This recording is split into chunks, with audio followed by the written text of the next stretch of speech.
not in conjunction with the income taxes we already have. So how do you feel about this?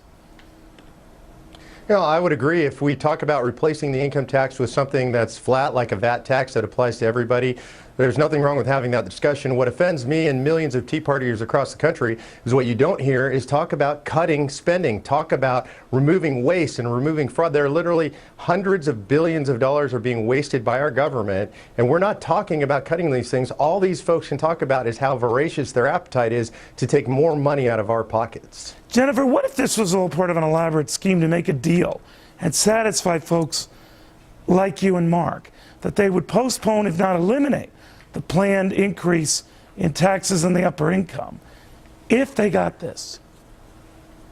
First of all, the idea, they're not going to cut a deal because Democrats never get rid of taxes. They keep adding them on top of one another. So I think Mark was absolutely correct. Let's repeal the 16th Amendment. Let's get rid of the income tax. Let's also get rid of the capital gains tax. Let's go to our state and outlaw property taxes, because property taxes really are just the government as landlord. Now, you want to get rid of all of that, then we can talk about an overall consumption tax. And let's look at what happened in Canada with the VAT tax, okay, the consumption tax. First, they passed it at the federal level. Then what happened? It trickled down to the subnational level in Canada, where it is now an enormous part of coming out of people's salary. And this hits harder than anyone the middle class. Now, what the people like Obama and his economic team are going to say is, but the businesses pay it, and they pay it at every stage of production. But what businesses can do is also go back to the government, and if they show that the end usage of what the tax was on actually benefited the consumer, then they can get out of paying that tax. So who ends up with the biggest burden?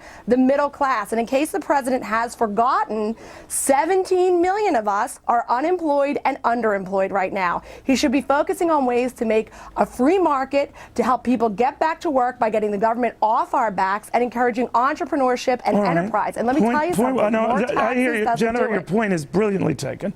But Mark, I want to get your reaction to something a little different, if you don't mind my switching gears. And that is a number of Democrats who appear to be glomming on to your cause and what you and Jennifer are talking about. I want you to listen to this.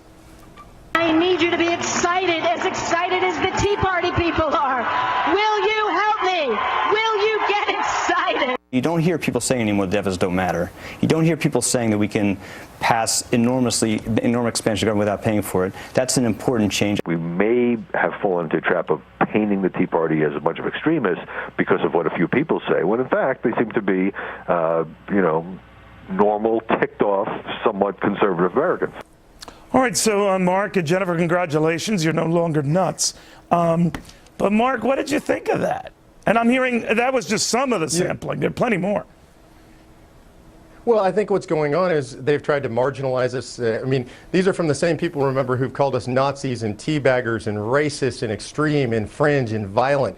Now these people are saying, hey, maybe they're not so bad. Well, what happens is they're looking at the poll numbers, Neil, and when you see 48% of Americans believe that we represent their values, the Tea Party movement represents our values better than the president, these people know that they are in severe electoral trouble, so they're going to do anything they can. They're going to put the spin machine to work, and they're going to try and take away some of the glory from the Tea Party movement, take it for their side. It's not going to work. The Tea Party folks are intelligent, well-researched, dynamic folks who are engaged. You can't fool them.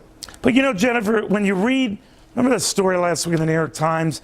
It was a New York Times CBS News survey that politely kind of dismissed you, more or less saying, lily white, upper educated, a little higher income, very conservative.